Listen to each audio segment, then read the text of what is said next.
Assalamualaikum warahmatullahi wabarakatuh.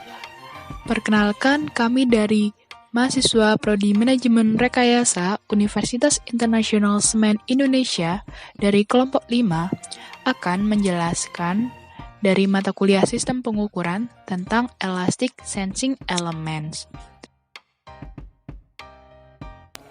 Perkenalkan, nama saya Tiffany Fabiola Chandra, NIM 20181810035.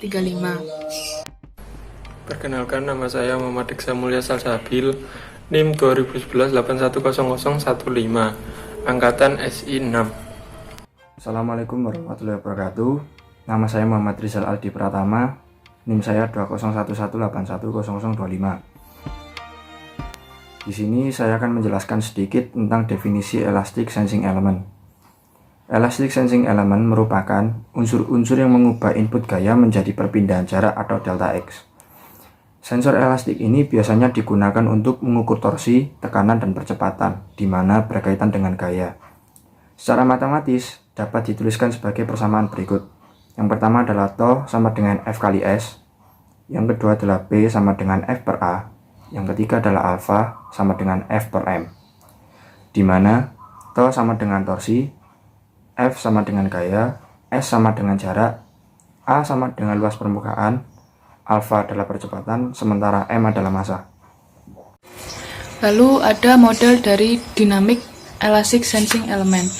Nah, untuk yang pertama ini ada linear accelerometer.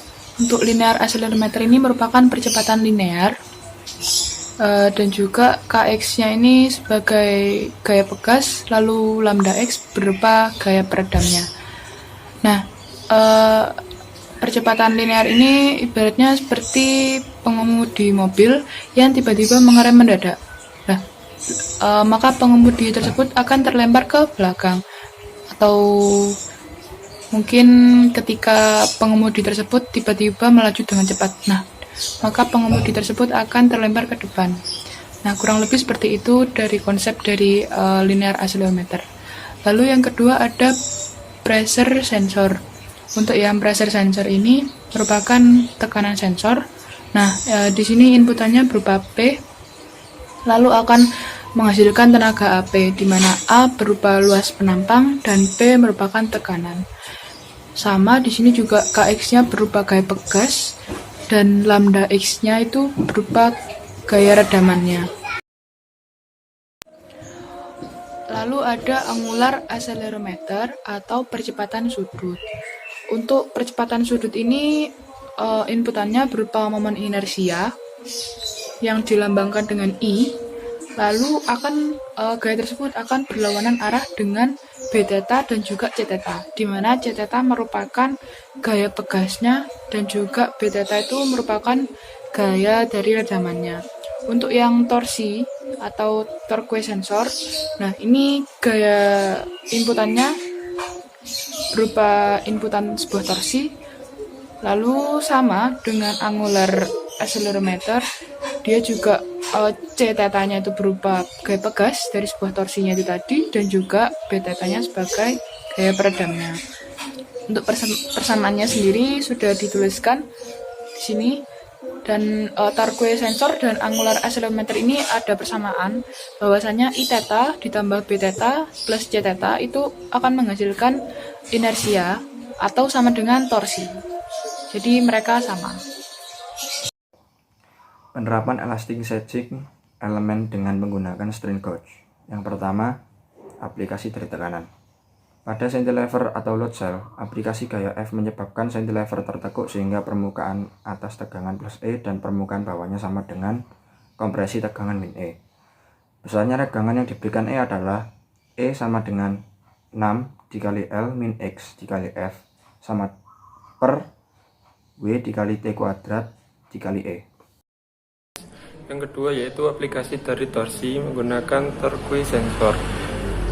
Poros silinder samping bertindak sebagai elemen pengindra torsi. Torsi yang diterapkan menggunakan regangan geser pada poros dan regangan tarik serta tegangan linear yang sesuai pada permukaan poros. Persamaan yang digunakan yaitu torsi dibagi P Pi dikali S dikali A pangkat 3. S di sini yaitu modulus geser material poros dan A jari-jari poros.